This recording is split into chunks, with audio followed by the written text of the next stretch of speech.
चाय पर चर्चा में सबसे पहले हम बात करेंगे पहाड़ों के सफेद मैजिक की। और ये सफेद मैजिक हो रहा है बर्फबारी से। बर्फबारी ने पहाड़ों की पूरी तस्वीर बदल दी है। क्या कश्मीर, क्या उत्तराखंड, क्या हिमाचल, सब जगह ये सफेद जादू ही चल रहा है। जी हाँ, सब तरफ सिर्फ और सिर्फ मैजिक दिखाई देगा। कुदरत का ये मैजिक शो लोगों को खूब भा रहा है। इन कुदरती खूबसूरती नजारों को देखने के लिए सैलानी पहाड़ों पर पहुंच रहे हैं, बर्फीली वादियों में मौज मस्ती कर रहे हैं और सैलानियों की आमद से पर्यटन उद्योग से जुड़े लोग काफी खुश हो गए हैं।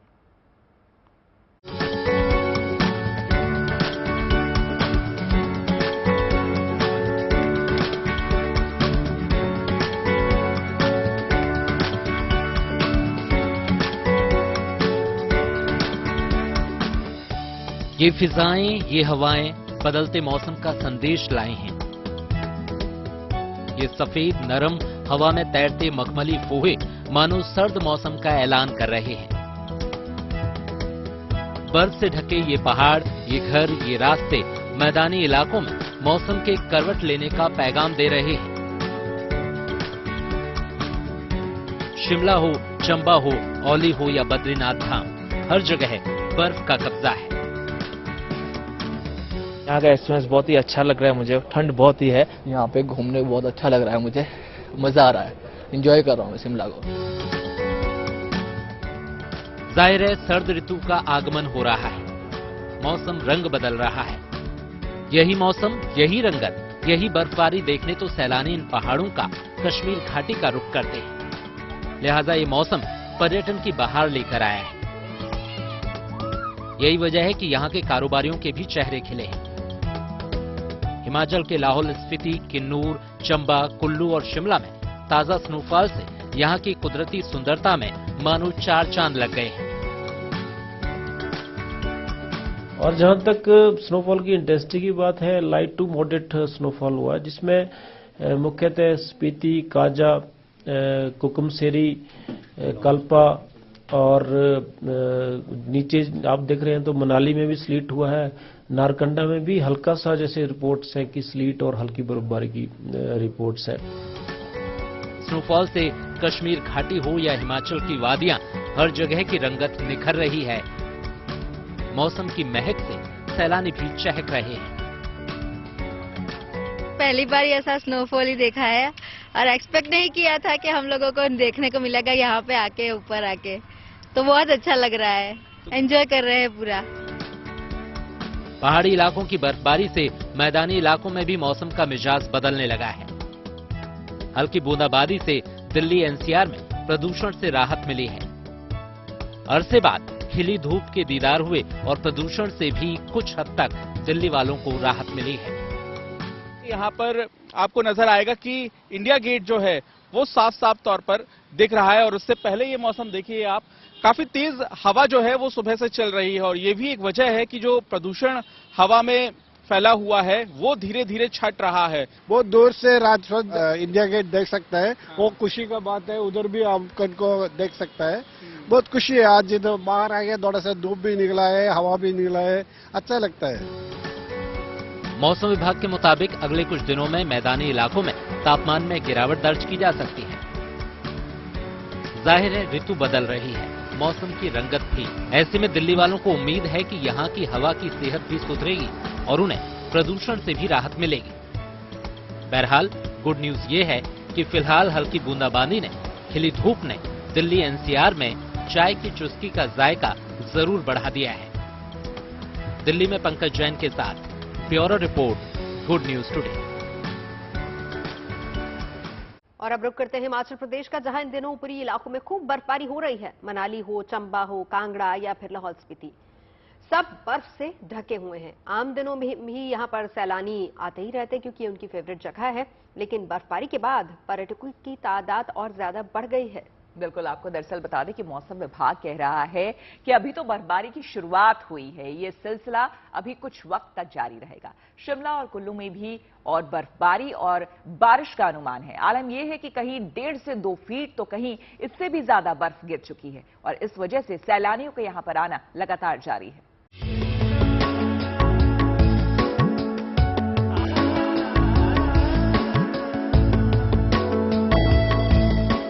ये हिमाचल की वादियों का खूबसूरत नजारा है। हर तरफ बर्फ ही बर्फ, हर तरफ मानो सफेद संगमरमर सी चादर बिछी है।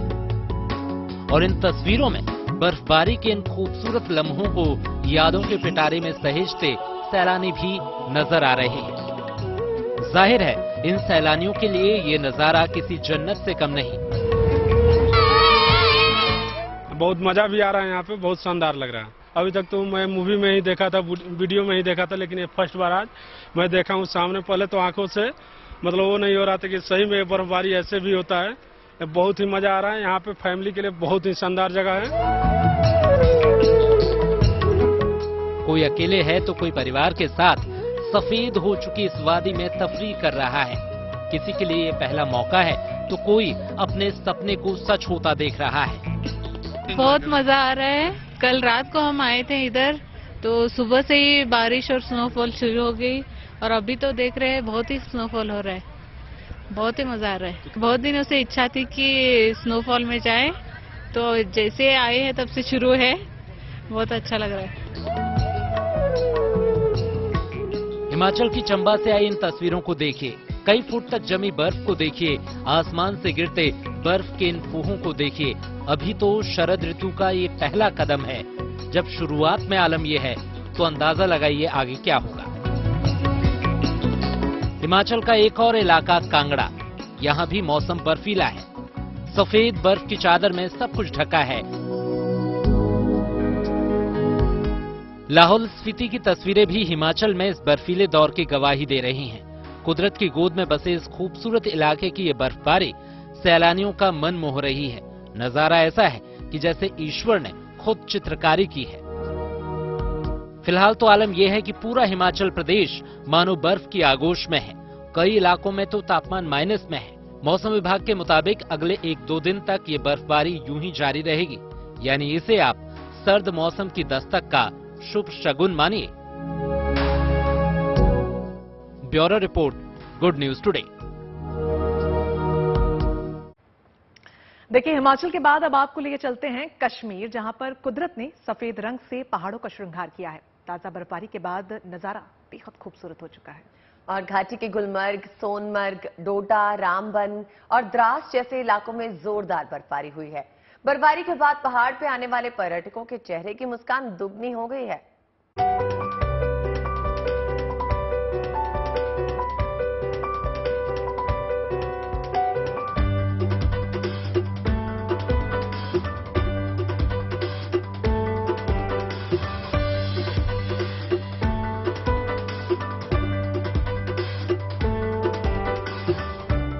गाड़ियों की छत पर बर्फ, मकान दुकान के ऊपर बर्फ, पेड़ की टहनियों और झाड़ियों पर बर्फ।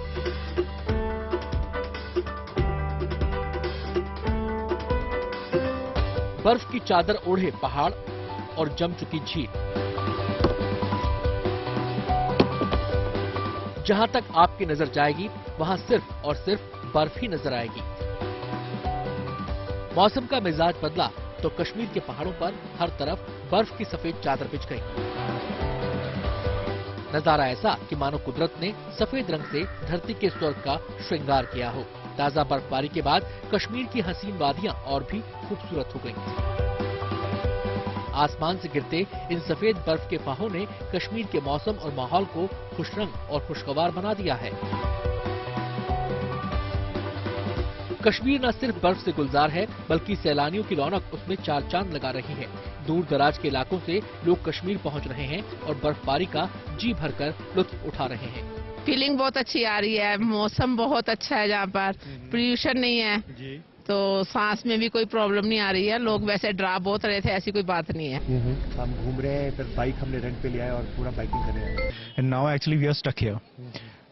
हमारा आज का फ्लाइट का टिकट था और वो कैंसिल हो चुका है, तो एक किस्म से बुरा लगा। लेकिन जब मॉल रोड आए तो इतना ब्यूटीफुल नजारा and so wonderful people, I mean amazing. Gulmarg की ये तस्वीरें बताने के लिए काफी हैं कि घाटी में मौसम का मिजाज कैसा है। चिनार के पेड़ों, गाड़ियों की छत, बिजली के खंभों पर बर्फ बिछी है। कश्मीर को धरती की जन्नत क्यों कहा जाता है? जम्मू कश्मीर के डोडा से आ रही बर्फबारी की तस्वीरें बताने के लिए काफी हैं। आसमान से बरसती बर्फीली फुहारों ने माहौल को खुशगवार बना दिया है। पेड़ों और झाड़ियों पर पड़ी बर्फ देखकर ऐसा लग रहा है कुदरत ने बेहद ही खूबसूरती से नक्काशी की है। एक एक चीज का इतनी खूबसूरती से श्रृंगार किया गया है कि आप खुद को इन वादियों में खोने से रोक नहीं सकेंगे। सड़क से बर्फ हटाने की कोशिश द्रास में हो रही है, जहां बर्फबारी के बाद तकरीबन 2 फीट मोटी चादर बिछ गई है। ये तस्वीरें लेह की हैं। यहाँ भी हर तरफ बर्फ ही बर्फ नजर आ रही है। जिधर नजर जाएगी उस तरफ बर्फ ही बर्फ नजर आएगी। कश्मीर में लगभग हर साल बर्फबारी के बाद का नजारा कुछ ऐसा ही दिलकश होता है। हर साल बर्फबारी के बाद घाटी में सफेद चादर सैलानियों को जैसे निमंत्रण दे रही हो कि घाटी में आएं, मौज मस्ती करें और पहाड़ों के श्रृंगार का दीदार करें। अशरफ आनी के साथ bureau report, good news today. अब देखिए, पहाड़ों की बर्फबारी का असर मैदानों पर भी दिखने लगा है। सर्दी दस्तक दे रही है। आने वाले दिनों में पारा लगातार गिरेगा, लिहाजा लोगों ने सर्दी से बचने की तैयारी आई एम श्योर आपने भी शुरू कर दी होगी। केवल इंसान ही नहीं, भगवान भी खुद को सर्दी से बचाने के इंतजाम में जुट गए हैं। बिल्कुल, आपको बता दें, आपको हम लिए चलते हैं रामनगरी अयोध्या, जहां पर रामलला को सर्दी से बचाने के लिए तैयारी पूरी हो गई है। रामलला को अब सुबह रबड़ी का भोग लगेगा और उसी प्रसाद को श्रद्धालुओं को दिया जाएगा। यही नहीं, बल्कि सर्दी के मौसम में रामलला को ठंड से बचाने के लिए रजाई और कंबल भी ओढ़ाया जाएगा। ब्लोअर का इंतजाम तक किया गया है।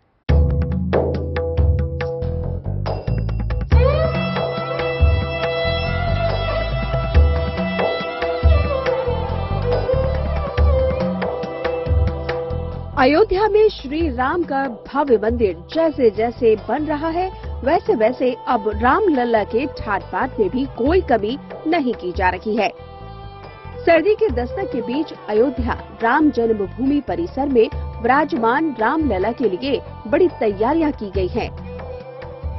दरअसल रामलला के बाल स्वरूप की भी पूजा की जाती है, इसीलिए बालक की तरह ही उन्हें सर्दी और गर्मी से बचाने के साथ साथ मौसम के मुताबिक भोग और प्रसाद का खास प्रबंध किया जाता है। रामलला को अब सुबह रबड़ी का भोग लगेगा और फिर उसी प्रसाद को श्रद्धालुओं को दे दिया जाएगा। रामलला को सुबह से शाम तक 3 बार भोग लगता है। सुबह बाल भोग, दोपहर में राजभोग और शाम को संध्या भोग लगाया जाता है। सुबह 6:30 बजे बाल भोग में पंचमेवा यानी कि गरी, छुआरा, किशमिश, चिरौंजी और मिश्री परोसी जाती है। इसके बाद पेड़ा अर्पित किया जाता है, लेकिन अब पेड़े की जगह पर रबड़ी का भोग लगाया जाएगा। सवेरे जो 6:30 बजे दर्शन खुलेगा और दर्शनार्थी लोग जाएंगे, तो उनके लिए भगवान रामलला का भोग लग करके और रबड़ी का प्रसाद दिया जाएगा। प्रथम पाली में दर्शन खत्म होने के बाद दोपहर 12 बजे रामलला को राजभोग लगाया जाता है। राजभोग में उन्हें दाल, चावल, रोटी, सब्जी अर्पित की जाती है। आखिरी भोग संध्या भोग होता है, जो दूसरी पाली में दर्शन खत्म होने के बाद शाम 7:30 बजे लगाया जाता है। संध्या भोग में पूड़ी, सब्जी और खीर अर्पित की जाती है। ठंडी से बचने के लिए रजाई है, कम्बल है और ग्लो फ्रू है, ये सब चीज व्यवस्था है। इसलिए किसी प्रकार के रामलला के यहाँ कोई परेशानी नहीं है। सर्दी के मौसम में रामलला को ठंड से बचाने के लिए रजाई और कंबल भी ओढ़ाया जाएगा और गर्मी प्रदान करने के लिए ब्लोअर भी लगाया जा रहा है। अयोध्या से बनवीर सिंह के साथ bureau report, good news today. और चलिए अब बात कर लेते हैं G20 सम्मेलन की। आपको बता दें कि इसकी शुरुआत इंडोनेशिया के बाली में हो चुकी है। प्रधानमंत्री मोदी इस बैठक में शिरकत कर रहे हैं। बाली पहुंचने पर प्रधानमंत्री का एयरपोर्ट पर जोरदार स्वागत हुआ और आज शुरू हुए सम्मेलन में भी भारत की कूटनीति का दम साफ दिखा। जी हां, देखिए, प्रधानमंत्री नरेंद्र मोदी की धमक आज बाली में साफ तौर पर नजर आई। पीएम ने विश्व के महामंच से अपनी बात पूरी बेबाकी से रखी। प्रधानमंत्री ने इंडोनेशिया में बसे भारतीय समुदाय को भी संबोधित किया और इंडोनेशिया की तरक्की में उनके योगदान की सराहना भी की।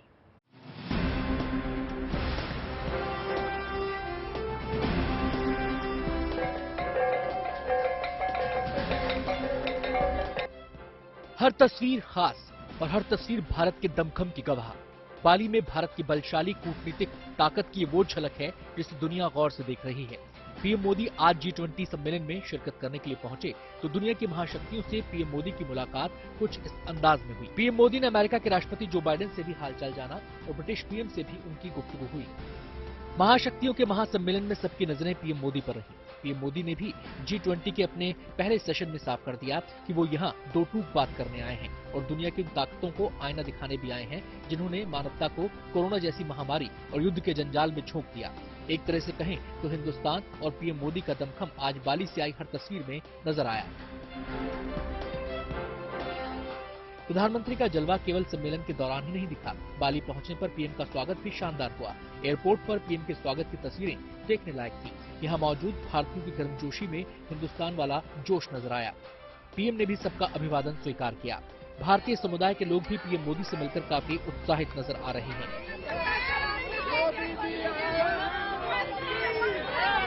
स्वागत है बाली में मोदी जी का। हम सब बहुत we all are very excited to meet him. World देखेगा मोदी जी की अध्यक्षता में, वो क्योंकि विश्वगुरु हैं। मोदी जी के जो 5 प्राण हैं, that is a guiding principle where India will achieve its height. PM आज भारतीय समुदाय के लोगों से भी मुखातिब हो रहे हैं और ये लम्हा यहाँ रह रहे भारतीयों के लिए किसी उत्सव से कम नहीं। विदेशी धरती पर हिंदुस्तान और भारत के पीएम की धमक का ही असर है कि सबकी नजरें पीएम मोदी पर हैं। बाली से गीता मोहन के साथ bureau report, good news today. Delhi के प्रगति मैदान में इन दिनों ट्रेड फेयर चल रहा है, जहां उभरते भारत की आधुनिक तस्वीर नजर आ रही है। इस बार भारतीय रेलवे का पवेलियन आकर्षण का केंद्र बना हुआ है और इंडियन रेलवे के पवेलियन में आधुनिक सुविधाओं से लैस ट्रेन और रेलवे स्टेशन की झलक पेश की गई। 2023 की शुरुआत में भारत में पहली बार होगा जब एक ट्रेन नदी के नीचे से होकर गुजरेगी। हुगली नदी की इस अंडरग्राउंड ट्रेन के अलावा अयोध्या का रेलवे स्टेशन और चिनाब नदी पर बना रेलवे ट्रैक भी इस प्रदर्शनी में शोकेस किया गया है। और सबसे बड़ा आकर्षण का केंद्र इस वक्त बना हुआ है हमारा इंडियन रेलवे का पवेलियन। तस्वीरों के जरिए सीधे दिखाते हैं कि इस बार इंडियन रेलवे पवेलियन किस थीम पर डिजाइन किया गया है।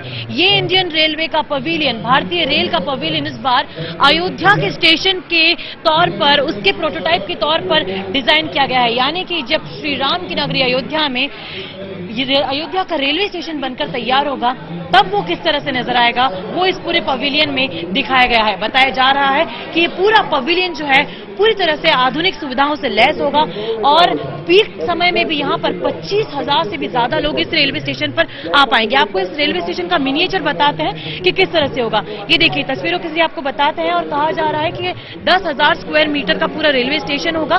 जितने भी यात्री आएंगे उनके लिए सभी तरह की सुविधाएं, आधुनिक सुविधाएं इस रेलवे स्टेशन में होंगी। क्या खास बात होगी सर इस रेलवे स्टेशन की? मैम, आप जैसा कि मैं आपको बता सकता हूँ कि इसमें जो क्षमता है वो एक बार में पर डे के हिसाब से अगर 50,000 के करीब आप पैसेंजर देखें तो वो आ सकते हैं यहाँ पे 50,000 के करीब, ठीक है मैम। और एक टाइम पे 5,000 के लगभग पैसेंजर आप एकोमोडेट कर सकते हैं। और जो बाहर का एरिया है उसको भी बड़ा करा जा रहा है, जिसमें पार्किंग की फैसिलिटीज और लोगों का जो सारा मतलब आराम का जो हिसाब किताब है और जो पूजा की सामग्री है, क्योंकि ये कल्चरल वो ज़्यादा है एक्चुअली, ठीक है। इसमें कल्चरल हेरिटेज ज़्यादा मिक्सअप कर रखा है, तो अंदर और बाहर दोनों जगह शॉप्स, पूजा की शॉप जहाँ पे पूजा की सामग्री मिलेगी जो आपके लिए टेंपल में यूज सकती है, वो सारी चीजें हम लोग यहाँ पे प्रोवाइड कर रहे हैं। हम सभी को इंतजार है कि कब वो दिन आएगा जब हम सब श्री राम की नगरी अयोध्या में जाएंगे, मंदिर का दर्शन करेंगे और साथ ही साथ इस नए आधुनिक रेलवे स्टेशन पर भी जाएंगे और इसका भी लुत्फ उठाएंगे। क्योंकि देखिए, एक तरफ इसमें परंपराओं का पूरी तरह से परिचय होगा, एक तरफ इसमें कला का समागम होगा, संस्कृति का समागम होगा, तो वहीं दूसरी तरफ ये तकनीकों से भी पूरी तरह से लैस होगा। वीडियो जर्नलिस्ट अंकित सिंह के साथ दिल्ली से तीसरी पुरंदर। चलिए बात कर लेते हैं रक्षा क्षेत्र में आत्मनिर्भर होते भारत की उड़ान की। भारतीय तटरक्षक दल के प्रमुख वीएस पठानिया स्वदेशी लाइट यूटिलिटी हेलीकॉप्टर के मुरीद से हो गए हैं। इस हेलीकॉप्टर को HAL ने तैयार किया है। देखिए, दरअसल कोस्ट गार्ड प्रमुख पठानिया ने सोमवार को बेंगलुरु में लाइट यूटिलिटी हेलीकॉप्टर में 45 मिनट की उड़ान भरी और इस हेलीकॉप्टर में ये उनकी पहली उड़ान भी थी। उन्होंने इस स्वदेशी हेलीकॉप्टर की जमकर तारीफ भी की है।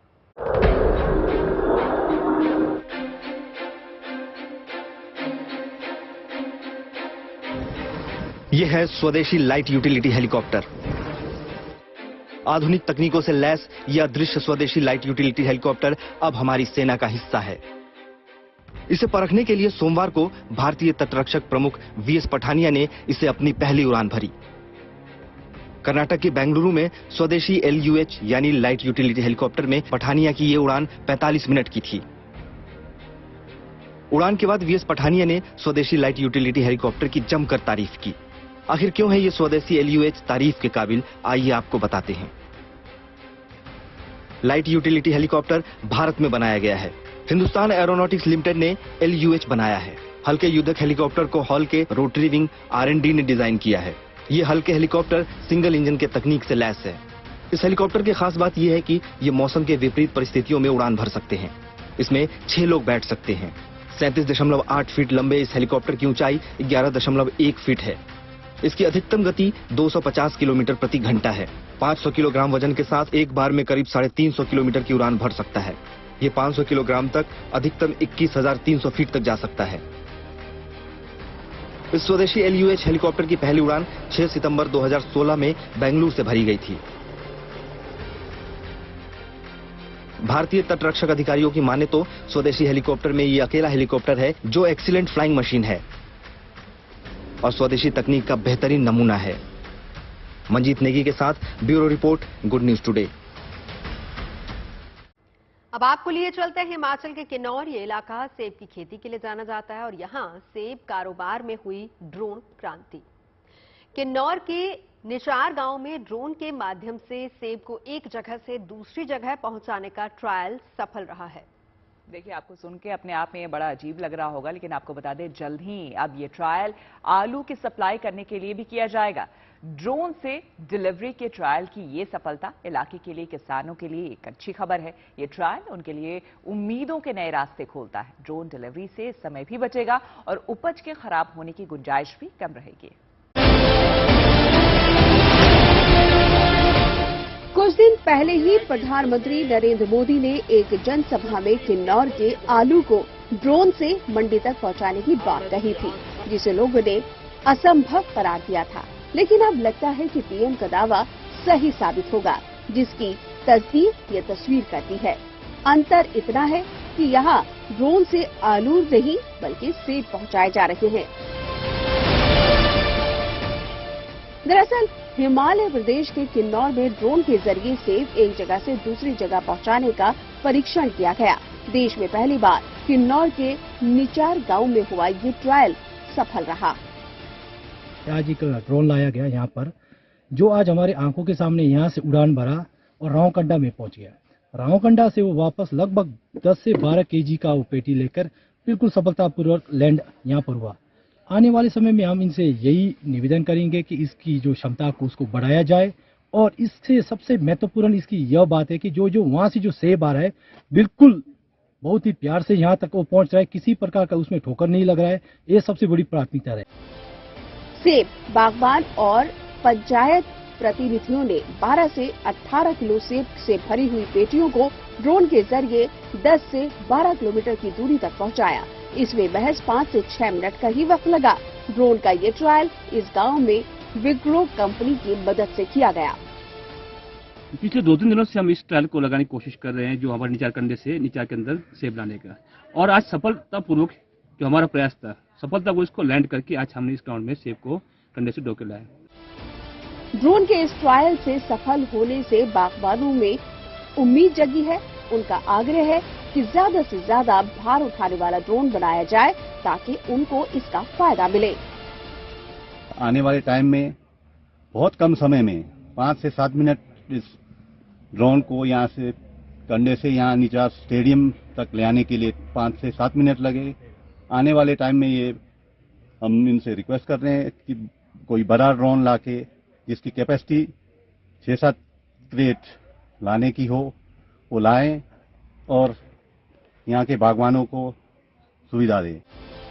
इस ट्रायल के सफल होने से हिमाचल के दूसरे सेब बहुल इलाके के लोगों के लिए ये एक अच्छी खबर है कि भविष्य में बागबानी के क्षेत्र में बड़ी क्रांति आ सकती है, क्योंकि आधुनिकीकरण से लोगों को बेहतर सुविधाएं मिलेंगी और काम भी आसान हो जाएगा। यही नहीं, ड्रोन के माध्यम से किन्नौर के इन दुर्गम कठिन इलाकों में सेब के अलावा आलू और अन्य नकदी फसलों को भी आसानी से एक जगह से दूसरी जगह पहुंचाया जा सकेगा। ललित शर्मा के साथ bureau report, the news today. और अब आपको लिए चलते हैं ताज नगरी आगरा, जो इन दिनों ताजमहल के कारण नहीं बल्कि एक कार की वजह से चर्चा में है। और ये कार खास है क्योंकि ये चांदी की कार है और ये लोगों के आकर्षण का केंद्र बनी हुई है। इस कार की कीमत 1.5 लाख रुपए है। ये कार पूरी तरह से ऑटोमेटिक है, रिमोट कंट्रोल से ये चलती है। कार को जयपुर से आए एक ज्वेलर के स्टॉल पर प्रदर्शनी के लिए रखा गया था। हम आपको बता दें कि आगरा में सराफा एसोसिएशन की प्रदर्शनी का आयोजन किया गया है, जिसमें देश भर से आए सराफा कारोबारियों ने शिरकत की, अपने स्टॉल्स लगाए। सोने और चांदी के आभूषणों का भी यहां पर प्रदर्शन हुआ है, लेकिन सबसे ज्यादा आकर्षण का केंद्र रही चांदी की ये कार। और चलिए अब आपको लिए चलते हैं उत्तराखंड के बागेश्वर, जहां एक बुजुर्ग महिला ने कामयाबी की ऐसी दास्तां लिखी कि पूरे इलाके में उनके चर्चे हो रहे हैं। बुजुर्ग महिला की कोशिश ने उन्हें तो आत्मनिर्भर बनाया ही, इलाके की महिलाओं को भी रोजगार दिया है। महिला का नाम है तारा देवी। उन्होंने पहाड़ में पैदा होने वाला मड़ुआ, जिसे देश में एक अलग पहचान मिली है, वो उन्हीं की वजह से है। महिलाओं में आत्मनिर्भरता की अलग जगाने वाली तारा देवी मड़ुए के बिस्किट बनाती हैं और आज उनके बिस्किट की डिमांड देश भर में दिन ब दिन बढ़ती जा रही है।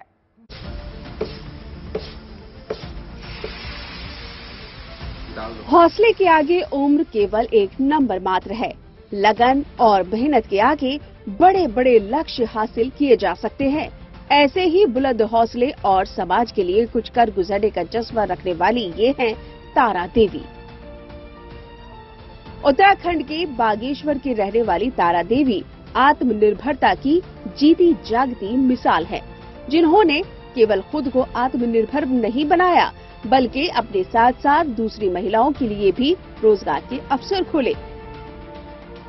मुनार की रहने वाली तारा देवी ने मडुए की बिस्किट की फैक्ट्री लगाई है, जिसमें मां चिल्ठा महिला समूह जौ, चौलाई और मडुए को गांव से इकट्ठा करके उससे आटा बनाकर बिस्किट बनाने का काम कर रही है।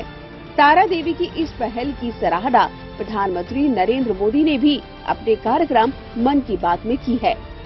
हमारे इसमें जो समूह है, तो समूह के माध्यम से जो है हमारा लोकल उत्पादन यहाँ पर किया जाता है। हमारे गांव की महिलाएं, सारे जो दूरस्थ गांव के लोग वो इसमें जुड़े हुए हैं। ऑर्गेनिक चीजों का हम उत्पाद करके हम मटर के बिस्कुट बनाते हैं, चौलाई के बिस्कुट बनाते हैं और मक्के के बिस्कुट बनाते हैं। बागेश्वर जिले में लगभग 30 हेक्टेयर जमीन में मडुआ की खेती होती है। 25,000 से अधिक किसान इसकी खेती में जुटे हैं। मुनार गांव की इस मडुआ बिस्किट की फैक्ट्री से दिल्ली, देहरादून, बेंगलुरु और इलाहाबाद तक मडुआ के बिस्किट पहुंच रहे हैं।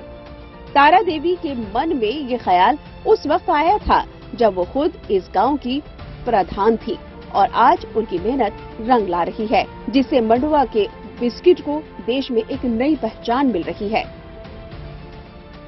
जब मैं अपने गांव की प्रधान बनी, मैंने सोचा, एक सपना ऐसा लगाया कि मैंने कुछ हटके एक अलग जैसी चीज, जो अलग जैसी उम्मीद करके मैं आगे को कुछ करूं और जो मेरा नाम भी आगे आए और इलाके का नाम भी आगे आए।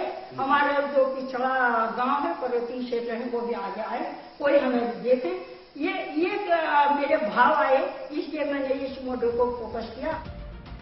तारा देवी की इस पहल का नतीजा है कि आज 10 गांव की 86 महिला समूह इस मुहिम से जुड़ी है और इस पहल को और भी बल दे रही है। बागेश्वर से जगदीश पांडे के साथ bureau report, good news today. कहते हैं ना कि हर चीज वक्त पर ही अच्छी लगती है। वक्त की चाय, वक्त की बातें। तो आपको भी अलविदा कहने का हमारा आज वक्त हो गया है। जी हाँ, देखिए वक्त पर मिलना बहुत ज्यादा जरूरी है और वक्त की बातें जानना भी हमारी चाय की तरह याद रखिएगा। और जिंदगी की एक थ्योरी ये भी है कि वक्त से पहले और किस्मत से ज्यादा कुछ नहीं मिलता, तो ऐसे में पेशेंस रखिए। देखिए, हम लोग भले ही थक जाएं, लेकिन एक वक्त ही है जो कभी नहीं थकता। वक्त पर आता है और वक्त से चला भी जाता है। बिल्कुल, और हम भी आएंगे कल वक्त पर ही, और वक्त ठीक से आपको बताना जरूरी। 4:04 पर गुड न्यूज टुडे पर।